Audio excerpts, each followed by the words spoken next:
Hello everyone, welcome to Sunday Srujana collections. ఈరోజు చేపల పులుసు ఎలా చేద్దామో చూపిస్తాను మీకోసం.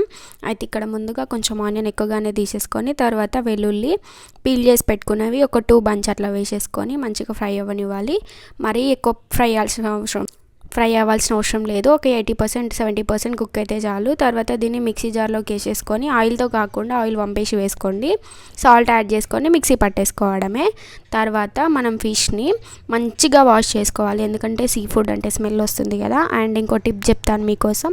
ఫిష్ని కొంచెం వాష్ చేసిన తర్వాత ఒక 2-3 టైమ్స్ వాష్ చేసి ఒక బౌల్లో సాల్ట్ ఇంకా నిమ్మకాయ పసుపు కొంచెం రైస్ కానీ వేసామంటే ఒక 1-1.5 అవర్ అలా ఉంచేస్తే ఫిష్ పీస్ చాలా గట్టిగా ఉంటుంది, విరిగిపోకుండా. అండ్ స్మెల్ కూడా రాదు, టేస్ట్ కూడా చాలా బాగుంటుంది.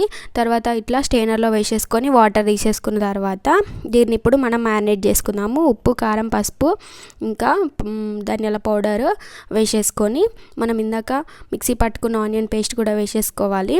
తర్వాత ఇందులో మెయిన్ ఇంగ్రీడియంట్ వచ్చేసి మెంతులు, జీలకర్ర, మిరియాలు ఇంకా ధనియాలు వేయించి పెట్టుకున్న పౌడర్ అనమాట. నా దగ్గర ఇన్స్టెంట్గా ఉండే నేను వేసేసుకున్నాను. మీకు లేకపోతే అప్పటికప్పుడు ఫ్రై చేసుకొని కూడా వేసుకోవచ్చు. తర్వాత ఇవన్నీ కలిపేసుకొని మనం మ్యారినేట్ చేసి పెట్టుకోవాలి. మ్యారినేట్ చేసి ఎక్కువసేపు ఉంచాల్సిన అవసరం ఏం లేదు, వెంటనే కర్రీ చేసేసుకోవచ్చు. తర్వాత ఇందాక మనం ఫ్రై చేసుకున్నాం కదా ఆయిల్, అది సరిపోయింది నాకు. మీకు సరిపోదంటే ఇంకొంచెం ఆయిల్ యాడ్ చేసుకొని మిర్చి, ఆనియన్, ఒక చిన్న సైజు ఆనియన్, ఇందాక ఆనియన్ వేసాం కదా మొత్తం ఆనియన్ ఫ్లేవర్ వస్తుంది. మళ్ళీ కొంచెం చిన్న ఆనియన్ వేసేసుకొని కరివేపాకు కూడా వేసేసుకొని మంచిగా వేగనివ్వాలి. అవి ఫ్రై అయిన తర్వాతకి ఇందాక మ్యారినేట్ చేసుకున్న ఫిష్ని అందులో ఒక్కొక్కటి మెల్లగా యాడ్ చేసుకోవాలి.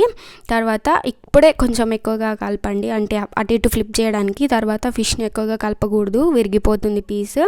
ఇట్లా నార్మల్గా పట్టుకొని ఇట్లా అంటారు కదా, అలా అనేసుకుంటే సరిపోతుంది. కుదుపుకోవడం అంటారు కదా, అలా అనేస్తే సరిపోతుంది. ఫిష్ కర్రీ చాలా సింపుల్ అండి, తొందరగా అవి కూడా అయిపోతుంది. చాలామంది ఫిష్ అంటే ఏదో పెద్ద ప్రాసెస్ అనుకుంటారు, వాష్ చేయడానికి కూడా ఇబ్బంది పడతారు కదా, అందుకే ఇందాక టిప్ చెప్పాను మీకోసమే.